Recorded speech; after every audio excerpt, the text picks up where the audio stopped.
Hoy, Tiniente. Pinatay niyo si Ayangwa. Tinatad niyo ng bala.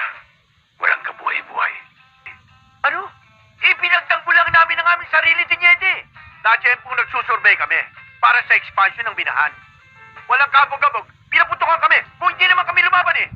Oh, di kami pa napuruan. Hindi humahawak ng baril si Ayangwa. Dapat nga, Tiniente, pasalamatan mo kami. Nailigpit ka namin ng kriminal. Nakapatay siya ng tao ko. Maaaring makalusot kayo ngayon. Pero tsadyakin ko.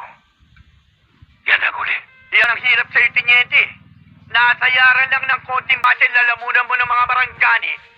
Kung umarte ka, dahil mo pa isang tunay na kalingga. Kaisa nila ako. Isa akong kalinga. Siya nga pala. Di ba gusto mong malaman kung bakit magkaiba ang kulay ng aking baril? Puti at itim. Itong puti, para sa mga taong walang puti. At itong itim, para sa mga taong may itim ang buto. Na katulad mo.